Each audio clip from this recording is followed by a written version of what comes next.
మన భారతదేశపు గొప్ప నాయకుల్లో మహాత్మా గాంధీ గారు, బాబాసాహెబ్ అంబేద్కర్ గారు ఇద్దరు ముఖ్యులు.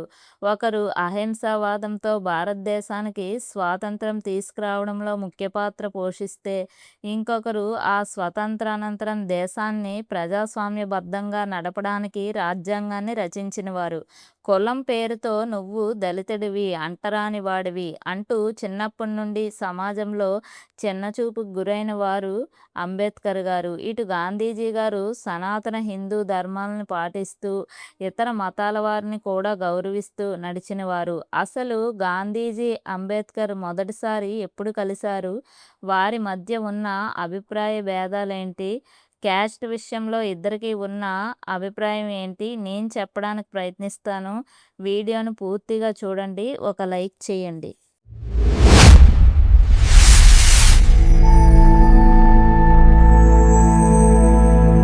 ముందుగా మనం బాబాసాహెబ్ అంబేద్కర్, గాంధీజీల ఐడియాలజీస్ గురించి తెలుసుకుందాం.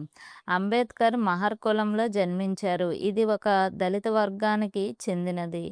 ఈయన చిన్నప్పటి నుండి కూడా కులం పేరుతో దూషణలకు గురి అయ్యారు. అంబేద్కర్ ఆయన అన్న కలిసి స్కూలుకి వెళ్ళినప్పుడు అక్కడ వారు కూర్చోవడానికి సపరేట్‌గా ఒక ఇటుకను తెచ్చుకోమనేవారు. అంతేకాకుండా వారు స్కూల్లో అందరు పిల్లలు తాగే నీటిని తాగకూడదని వారి కోసం ప్రత్యేకంగా ఒక కుండను పెట్టారు. కనీసం ఆ కుండలో నీళ్లు కూడా ముట్టుకొని తాగడానికి వీల్లేదు.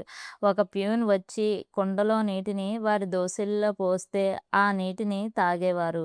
ఇలాంటి విపత్తుల్ని ఎదుర్కొని కూడా అంబేద్కర్ గారు చాలా కష్టపడి చదువుకున్నారు. ఆ తర్వాత ఉన్నత చదువుల కోసం బరోజా సంస్థ నుండి స్కాలర్‌షిప్ లభించింది. ఆ స్కాలర్‌షిప్‌తోనే కొలంబియా యూనివర్సిటీలో చదువుకున్నారు. లండన్ స్కూల్ ఆఫ్ ఎకనామిక్‌ని కూడా పొందారు. ఎంత ఉన్నత చదువులు చదువుకున్నా కులం తక్కువవాడు అంటూ దూషణలు ప్రతిరోజు ఎదుర్కొనేవారు. ఆయన కులతత్వం అంటేనే విరక్తి కలిగింది. ఆయన కులాలు ఉన్నంత వరకు అగ్రకులాలు ఉంటాయని, అసలు క్యాస్ట్ సిస్టమ్ సమాజం నుండి పూర్తిగా పోవాలనే భావంతో ఉండేవారు. గాంధీజీ ఆయన హిందూ ధర్మం నుండి చాలా ఇన్స్పిరేషన్ పొందారు. ఆయన తన మతాన్ని గౌరవిస్తూనే ఇతర మతాలను కూడా గౌరవించేవారు.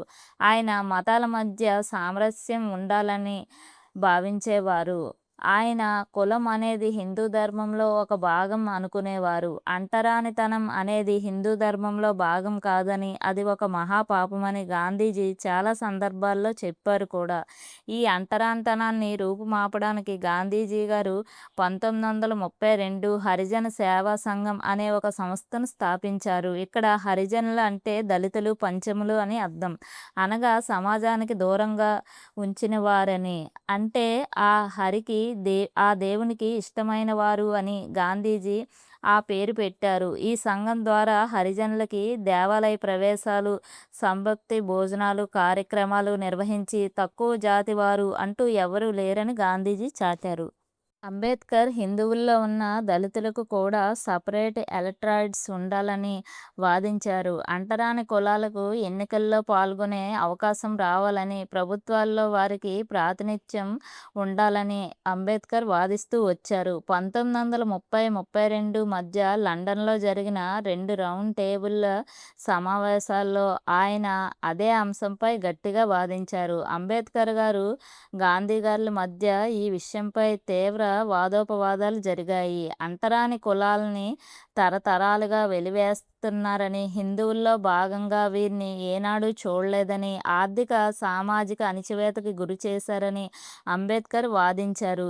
ఆ కారణంగా వారికి రాజకీయ హక్కులు, ప్రాతినిధ్యం కావాలని, వారి ప్రతినిధులను వారే ఎన్నుకునే అవకాశం కల్పించాలని కోరారు. లేదంటే వారు రాజకీయ స్వేచ్ఛకు బదులు తరతరాల బానిసత్వానికి బలి కావాల్సి ఉంటుందని స్పష్టం చేశారు. అందుకు గాంధీజీ అంటరాని వారు హిందువులేనని, వారికి ప్రత్యేక ఓటింగ్ హక్కులు, వారి ప్రతినిధుల్ని ఎన్నుకునే ఏర్పాట్లు అవసరం లేదని, ఇది కులాల మధ్య చిచ్చుగా మారుతుందని, ఇప్పటికే మతాల పేరుతో సమాజాన్ని విడదీశారు. ఇలాగే కొనసాగితే అందరూ సమానులే అన్న భావన పోతుందని, సమసమాజం ఏర్పడదనే వాదన గాంధీజీ వినిపించారు.